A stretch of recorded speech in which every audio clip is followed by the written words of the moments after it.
Hello, friends. There is a part of the history of the slave trade that almost no one talks about, not because it is unknown, because it is uncomfortable. The story most people know goes like this. Europeans arrived on the coast of Africa. They kidnapped people.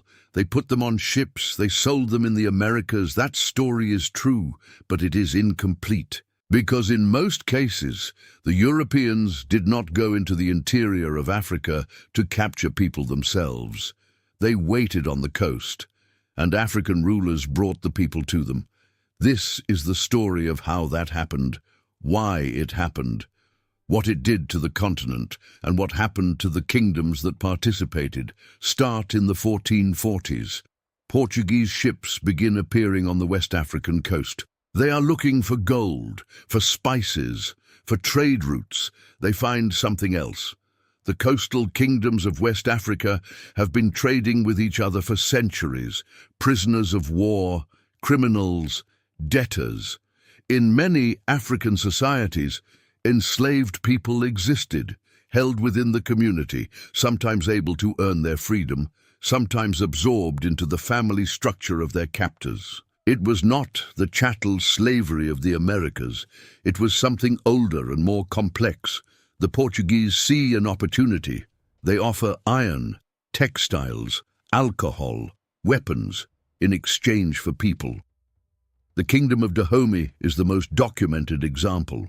Located in what is now the Republic of Benin, the same country where Cujo Lewis was born, before being taken on the Clotilda, Dahomey became one of the most active participants in the transatlantic slave trade. At its peak in the 18th and early 19th centuries, Dahomey conducted annual military raids on neighboring kingdoms and villages. The raids were called the annual customs.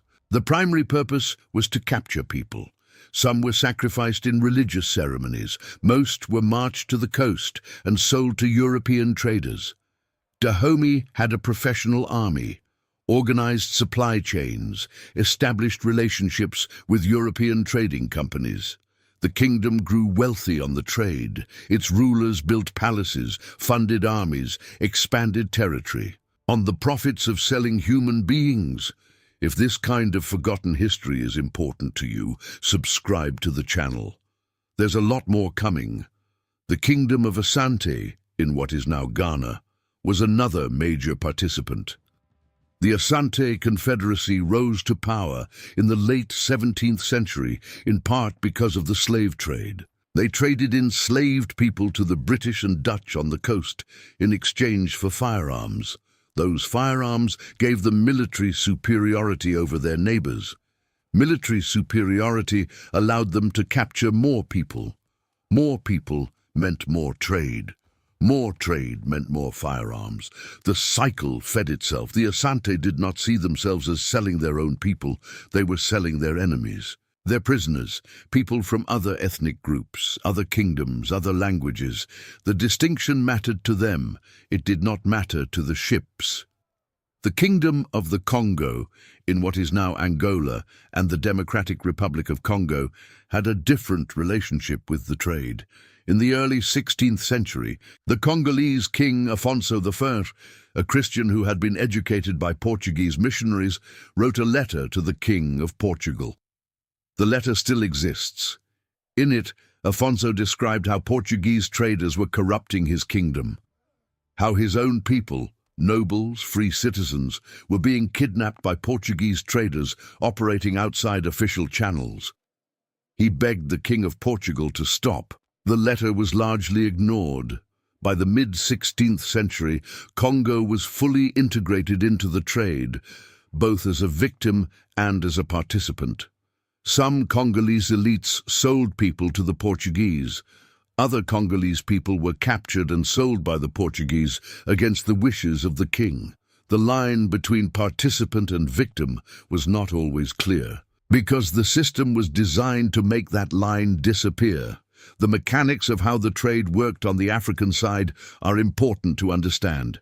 European traders almost never traveled inland. They established trading posts, called factories, on the coast. They waited.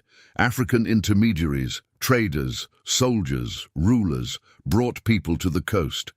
Sometimes these were prisoners of war from legitimate conflicts between kingdoms. Sometimes the wars were started specifically to generate prisoners. Sometimes raiders attacked villages with no political justification at all, just to capture people for sale. The deeper the trade went into the African interior, the more it corrupted the political structures it touched. Kingdoms that had existed for centuries began organizing their entire military and economic systems around the capture and sale of human beings. The weapons the Europeans traded for people made everything worse. A kingdom that acquired European firearms had a decisive military advantage over its neighbors, but that advantage was temporary, because the neighbors would eventually acquire firearms too, through the same trade. The result was an arms race, fueled by human beings. Kingdom after kingdom was pulled into the cycle, not always by greed alone, sometimes by survival. A kingdom that refused to participate in the trade, that refused to sell prisoners, risked being attacked by a neighbor that had firearms. The system created a logic where participation felt like self-defense, and abstention felt like suicide. Subscribe and hit the bell. This is the history they buried, and we are digging it back up every week. The internal slave trade within Africa, people sold from one African kingdom to another before reaching the coast, added another layer of complexity. By the time a person arrived at the coast to be loaded onto a European ship, they might have been sold 3 or 4 times, captured in a raid in the interior, sold to a regional trader, traded to a coastal kingdom, exchanged with a European factor on the coast. Each transaction moved them further from home. Each transaction involved an African participant. And each transaction ultimately served a system designed, funded, and controlled entirely by Europeans. The profits of the trade did not stay in Africa. This is the part that gets lost when the conversation focuses only on African participation.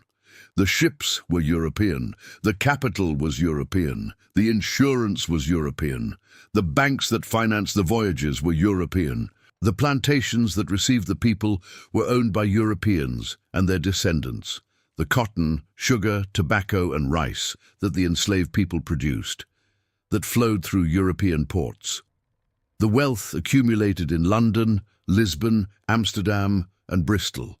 African kingdoms received trade goods, iron, textiles, alcohol, weapons, goods that had a fraction of the value of the human beings they were traded for.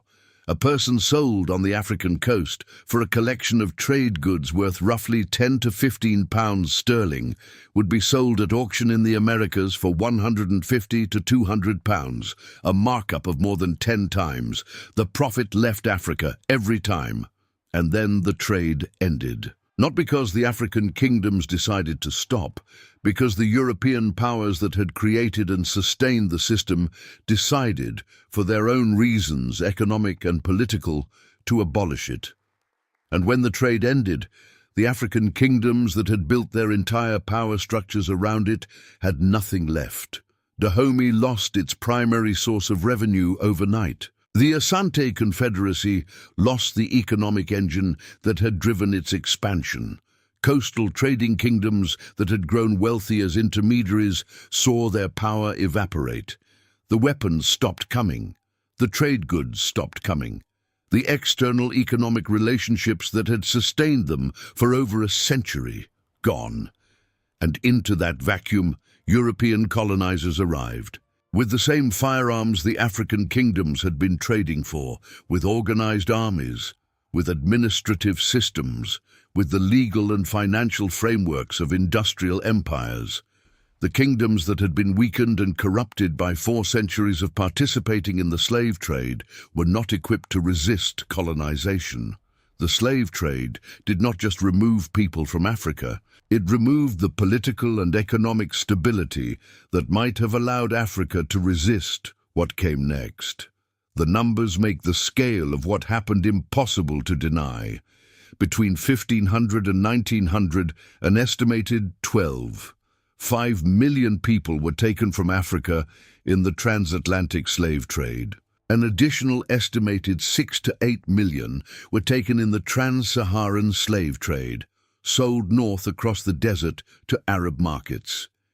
Historians estimate that the total population loss from all forms of the slave trade, including deaths during capture, during the march to the coast, during the Middle Passage, may have been as high as 40 million people over 4 centuries. 40 million!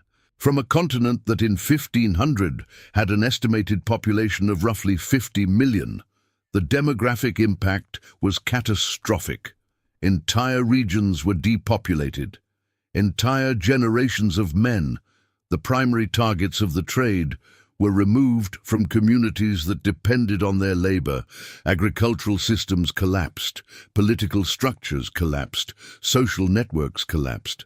The continent did not recover for generations. Some historians argue it has not fully recovered yet. The story of African participation in the slave trade is not a story of African guilt. It is a story of how a system designed by Europeans and fueled by European capital corrupted, manipulated, and ultimately destroyed the societies it touched, including the ones that participated in it. Dahomey sold people to the Europeans. Dahomey was eventually colonized by France. The Asante sold people to the British. The Asante were eventually conquered by the British. The Kingdom of Kongo lost millions of people to the Portuguese trade. Angola became a Portuguese colony. The system consumed everyone it touched, the people who were sold, the kingdoms that sold them, the sailors who crossed the ocean, the enslaved people who worked the plantations. The only ones who escaped the consumption were the ones who designed the system and never had to touch it directly. They are the ones who built the world we live in. And now you know how it was built. If you made it to the end, this channel was made for you. Subscribe. The next video goes even deeper into the history they tried to erase.